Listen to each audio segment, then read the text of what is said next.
ফিরে মানে ওর ঘুরিয়ে ফিরে আমরা খেলাবো, মানে ওর ওয়ার্কলোডটা ম্যানেজ করে T20 বলেন, ODI বলেন, টেস্ট বলেন, ওইভাবে ম্যানেজ করে খেলাবো। এইভাবে ম্যানেজ করলে মনে হয় আমরা খেলাতে পারবো। He is fine. আর ও তাসনিয়া একটা ব্যাপার আছে যে he is very keen to play cricket. ও খুব খেলার জন্য খুব আগ্রহ।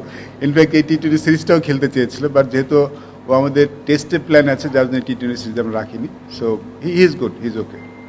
আনফর্চুনেটলি আমি চিটাগং, সো সামনাসামনি দেখা করতে পারিনি। আমি মাঝখানে 2 দিনের জন্য একটা সিলেকশনের জন্য গিয়েছিলাম, ওরা ঢাকার বাইরে ছিল। সো আমি জাকির আলীর সাথে কথা বলেছি। আমি ফিরে যাওয়ার পর আবার ওর সামনাসামনি বসবো, এমনি জানিয়েছি কেন সে বাদ পড়েছে। হাসান মুদার সাথে কথা হয়েছে, ক্যাপ্টেন কথা বলেছে, আমি যে সামনাসামনি কথা বলবো।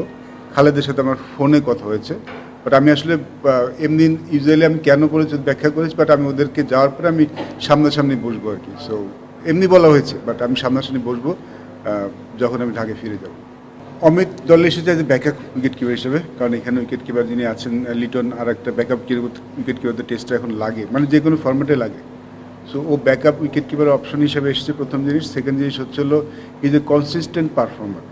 এবং আমরা কিন্তু একটা জিনিস শেয়ার করেছিলাম, আমরা যখন কাউকে এনেছি তা কিন্তু লম্বা রান দেওয়ার চিন্তা করেই আনবো, কাউকে শুধুমাত্র এক সিরিজ দেখার জন্য আনবো না। সো অমিত মনে হয় হি প্রুভড হিমসেলফ। আমি বলবো যে হি সিলেক্ট হিমসেলফ। আমরা সিলেক্ট করতে ও নিজে নিজেকে সিলেক্ট করেছে, আমি বরং এভাবে বলবো আর কি। কারণ আপনি যদি পারফরমেন্স দেখেন, নিজে কনসিস্টেন্ট পারফর্মার, মানে কঠিন সময় রান করেছে, ভালো সময় রান করেছে। তো এই ধরনের ক্রিকেটার আসলে যখন দল নিতে পারি তখন ভালো লাগে। আই থিঙ্ক হি হ্যাজ ওর একটা ভালো ফিউচার আছে। সিরিজ যেটা খেলবো আমরা, এটা কিন্তু আমাদের টেস্ট চ্যাম্পিয়নশিপের অংশ। অবশ্যই আমাদের এখন পর্যন্ত টেস্ট চ্যাম্পিয়নশিপ যতগুলি খেলেছি, ঠিক গর্ব করে বলতে পারবো না যে আমরা এই বছরটা খুব ভালো খেলেছি। আমাদের প্ল্যান অবশ্যই যে এই যে টেস্ট সিরিজ যেটা শুরু হলো, চ্যাম্পিয়নশিপ শুরু হলো, এই বছরটাতে আমরা যেন ভালো করতে পারি। ভালো করতে পারা মানে আর ভালো করা, মানে আমরা তো এর আগে খুব একটা ভালো করিনি, তার আগে একটু যেন এগোতে পারি, আর নিজেদেরকে একটু উপরের দিকে নিয়ে আসতে পারি, সেটা প্ল্যান নিয়ে এগোচ্ছে। সেটা করার জন্য হয়তো আমরা ডিফারেন্ট ফরম্যাটে ক্রিকেটও খেলতে পারি, কারণ আমরা এক ধরনের ক্রিকেট খেলে আসছি, একটু অ্যাটাকিং ক্রিকেটের দিকেও আমরা যেতে পারি।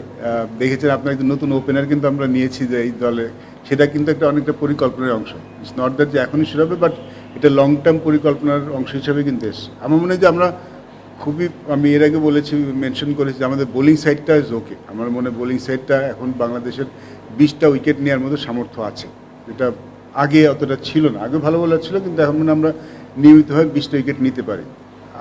আমার মনে হয় অ্যাবাউট ব্যাটিং, সেখানে যদি আমরা একটু কনসিস্টেন্ট হতে পারি, আমার মনে হয় এবার টেস্ট চ্যাম্পিয়নশিপ বাংলাদেশ ভালো করবে। সো একটু হয়তো ডিফারেন্ট ক্রিকেট আমরা খেলতে পারি। ঠিক বাজবলের কথা বলছি না, বলবো না, বাট আমরা হয়তো আমাদের খেলার স্টাইলটা একটু চেঞ্জ করতে পারি, সেটা আপনারা হয়তো দেখতে পারবেন আর কি। আমরা যখন কোনো খেলা সিলেক্ট করছি, তার খেলার ধরনটা দেখে সিলেক্ট করছি, এবং যাকে সিলেক্ট করছি তাকে চাচ্ছি সে ওই ধরনের ক্রিকেটই খেলুক। সে দলে আসছে ওই ধরনের খেলাটা দিয়েই আমরা আমাদের খেলাটা কেমন হবে সেটা পরে ডিসাইড করবো। But it's part of our plan যে আমরা এরকম ক্রিকেট খেলতে পারি। যদি দরকার হয়, আমরা যদি একটু অ্যাটাকিং ক্রিকেট খেলতে চাই, তাহলে আমরা সেরকমভাবে সেটা ধরনের খেলার জন্য আমাদের দলে থাকে। অ্যাটাকিং ক্রিকেট খেলতে গেলে আপনি চাইলে তো হবে না, আপনাদের ওই ধরনের প্লেয়ার লাগবে। অন্য দলগুলি যখন খেলে, বিকজ তাদের ওই ধরনের ক্রিকেট খেলার মতো খেলোয়াড় আছে বলে। সো আমরা যদি এরকম খেলার যদি যথেষ্ট থাকে, তাহলে ওই ধরনের ক্রিকেট খেলতেই পারি। সো এটা একটা part of our plan, but দেখা যাক ভবিষ্যতে আমাদের কী হতে পারে। না, আমার মনে হয় যে যেটা একটু বললাম না, আমরা যে ধরনের ক্রিকেট খেলে তাকে ওই ধরনের ক্রিকেট খেলার জন্য দলে রাখি। আমাদের যে দুজন ওপেনার আছে, তাদের খেলার একটা স্টাইল আছে। আমি চাই ওই ন্যাচারাল স্টাইলের বাইরে যে খেলুক, সেটা আমি চাই না, কারণ তাহলে সাকসেস করার চান্সটা কমে যায়। ওরা ফর্মে আছে, সো ওটা আমাদের সম্ভবত ম্যানেজমেন্টের প্রথম পছন্দ তারাই থাকবে, যে তারা লাস্ট কয়েকটা সিরিজে ভালো খেলেছে এবং তারা যে ধরনের ক্রিকেট খেলছে সেভাবে খেলুক।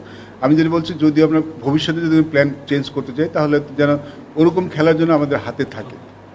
আমি তো যেমন সাদমানকে বলবো না তাইমের সাথে মতো খেলতে, অত তাইমকে বলবো না সাদমানের মতো খেলতে। সো যে যেরকম খেলে, আমাদের তাকে সেরকম খেলার সুযোগটা করে দেওয়া উচিত। Rishad, I think is proving himself day by day. এখন যদি রিশাদকে যখন একদম প্রথম দেখেছি আর এখন দেখছি, বোলিং স্টাইলের মধ্যে কিন্তু অনেক ডিফারেন্স। এখন কিন্তু রিশাদ অনেক টার্ন করতে পারে, এবং নাইম আমি ফার্স্ট ক্লাস ক্লাব গত বছর আসলে অতটা দেখার সুযোগ হয়নি। ও দেখেছে, মানে খুব কয়েকটা ম্যাচ নাকি ওরকে মানে ম্যাচ উইনিং বোলিংও করেছে আর কি। So I think he is ready Rishad test ম্যাচের জন্য। সো ভবিষ্যতে যদি আমরা এরকম প্ল্যান তো অবশ্যই আছে ওকে নিয়ে, হয়তো আমরা সামনে হয়তো দেখতে পারেন আমাদের, কারণ এই বছর অনেক টেস্ট ম্যাচ ভিন্ন ভিন্ন জায়গায় টেস্ট আছে, তো কন্ডিশন হিসেবে আমরা ওরকম চেঞ্জ করতে পারি।